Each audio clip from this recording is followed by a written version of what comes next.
ভূমিকম্প বিধ্বস্ত মিয়ানমারে প্রাণহানি থামাতে বুধবার ২০ দিনের যুদ্ধবিরতি ঘোষণা দিয়েছিল জান্তা প্রধান।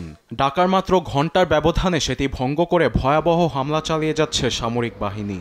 সাগাইং ও কাচিন অঞ্চলকে লক্ষ্য করে একাধিক বিমান হামলা চালায় তারা। দেশটির গণমাধ্যমগুলো বলছে, তথাকথিত যুদ্ধবিরতি ঘোষণার পর এখন পর্যন্ত শতাধিক বিমান হামলা চালিয়েছে সরকার। প্রাণ গেছে অনেকেরই। এতে পুরো দেশে বিমান হামলা সহ ভূমিকম্পে প্রাণহানি ছাড়িয়েছে ৩,৩০০। একদিকে বিমান হামলার নির্মমতা, অন্যদিকে ভূমিকম্পে বিধ্বস্ত বাড়িঘরের ধ্বংসস্তূপের ভয়াবহতা।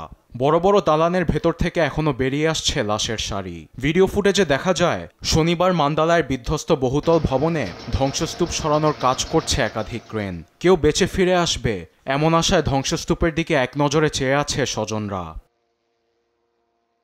বাড়িঘরের পাশাপাশি ধসে পড়েছে অসংখ্য ধর্মীয় স্থাপনা, সেই সঙ্গে আছে সেতুসহ অনেক পরিবহন স্থাপনা।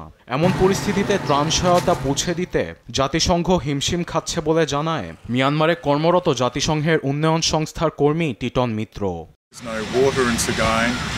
সাগাইয়ে যাওয়ার সেতুটি ধসে পড়েছে। এই ব্রিজ দিয়ে সেখানে যাওয়ার একমাত্র রাস্তা। সেখানে ত্রাণ পৌঁছাতে আমাদের অনেক ভোগান্তি পোহাতে হচ্ছে।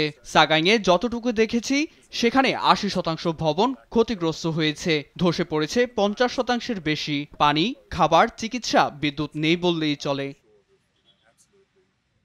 এদিকে মান্দালয়ে আহতদের বিনামূল্যে চিকিৎসা সেবা দিচ্ছে চীনা উদ্ধারকারী দল।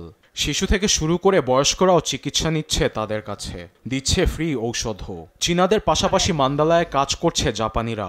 শারীরিকভাবে আহতদের পাশাপাশি ভূমিকম্পে মানসিকভাবে ক্ষতিগ্রস্তদেরও চিকিৎসা দিচ্ছে তারা। আরবেদ আফসার, নিউজ ডেস্ক, দেশ টিভি।